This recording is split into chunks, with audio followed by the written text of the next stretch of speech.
nos voyages ont toujours été des destinations culinaires. Ah ouais?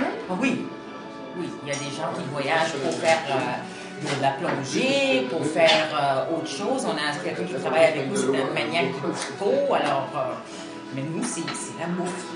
Toujours été là. Oui, ça a toujours été On là. a mangé, vous allez au Yucatan, là, puis bon, c'est sûr que les endroits, il y a Cancun, tout ça, mais si vous allez à Tikul, qui est à 250 km au sud de Mérida, là, c'est en plein pays maya, vous mangez le pokchuk, là, il a été inventé dans le restaurant Los Almendros. Croyez-moi, ça vaut la peine de faire le voyage.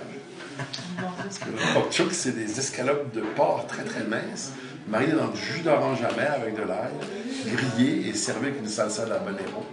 Bonne raison pourquoi les gens ont arrêté, même ici au Québec, surtout de cuisiner avec les épices. Parce que tout le monde pense que oui, mais nous, les Québécois, on ne connaît pas ça. J'en pense à 50 fois par jour. Et c'est tellement pas vrai. Je ne sais pas par où commencer.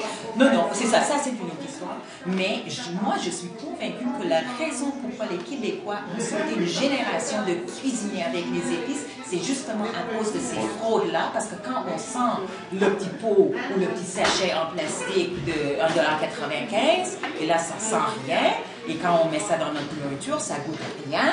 Là, on dit, mais on va arrêter de faire ça parce que ça change rien. Au Québec, les gens qui ont des allergies au gluten, leurs médecins leur disent de ne pas d'acheter des épices déjà mouillées tellement il y a de la farine. Ah non. À ce point-là. On a vu du curcuma en gros sac d'un demi-livre à Montréal, moins cher à Montréal qu'à Mumbai. Pour nous, on croit qu'on vend nos épices entières pour question de pureté. On les vend entières parce que mot d'une épice, au moment de s'en servir, c'est relâcher tous ses parfums. Une épice qui est moulue dans une usine, elle sentait très bonne quand elle a été moulue, même si elle n'a pas été coupée. Mais un an plus tard, dans un sac de plastique, elle ne sent plus grand-chose. Et c'est ça le problème que les gens, justement, comme tu disais, ils ont oublié le goût, ils n'ont plus le goût. Alors, et puis après ça, nous, nos mélanges, ben, on va étudier comment on fait les mélanges chez les gens, en Inde, au Mexique, au Maroc, Et ça, en Asie aussi, centrale. Ça fait partie de notre travail parce que le café électrique, là, c'est un horreur. Comme dans le cas du poulet. On peut avoir du poulet avec du gingembre et de la cardamome, et on peut avoir du poulet avec on peut faire le poulet du poivre. avec ces 6 mélanges-là ici, qui sont de 6 continents différents, et ça marche. Fait que ça fait deux plats de poulet complètement différents, des saveurs. Et c'est ça la beauté. Vous avez saisi la chose, monsieur. C'est ça la beauté. Quand Je vous écoute à la télé, madame. Ah bon? J'ai triché. Non, mais c'est ça qu'on dit aux gens, parce que souvent, quand on parle épices, les gens disent « Ah, mais moi, j'aime pas ça, épicé, piquant. » Ça n'a rien à faire. Ça n'a rien à faire. Tout ce qu'on dit, c'est que tout ça, là, ça va aider votre poulet le mercredi soir. C'est cool. De marier un plat avec un vin, on peut très bien marier un ingrédient avec un mélange d'épices ou une épice particulière.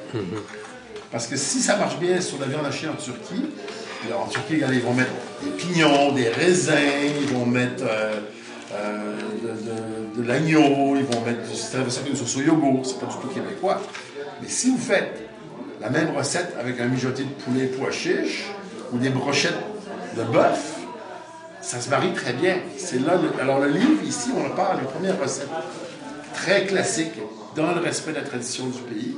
Et après ça, on met des recettes avec nos ingrédients à nous. Le génie du mélange s'adapte à nos ingrédients.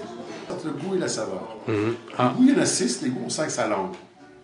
La saveur, c'est ce qu'on ressent avec le nez. Quand vous tranchez un citron, par exemple, l'odeur du citron vous monte au nez. Vous prenez la petite tranche mince, avec sa écorce, vous la sucez. La langue reconnaît l'acidité, elle reconnaît l'amertume, ce que votre nez est incapable de faire. Là, vous sucez le citron, l'odeur du citron passe par derrière la bouche, remonte dans votre nez, et ce que vous ressentez, c'est, dans votre nez, c'est la saveur caractéristique du citron. Parce qu'on oublie quand on mange, on goûte avec 2 organes qui sont aussi différents que nos yeux et nos oreilles. Et comme on le ressent en même temps, on s'imagine que c'est la même chose, mais le goût et la saveur sont 2 choses complètement différentes. Et c'est probablement la meilleure manière de démystifier la cuisine et la cuisine aux épices que de comprendre cette distinction-là. Parce que les gens réalisent qu'en prenant 1 minute pour mouiller des épices, en mettant des épices de qualité dans un plat, tout d'un coup, ma cuisine se transforme en quelque chose de délicieux. J'ai pas eu à réapprendre la cuisine.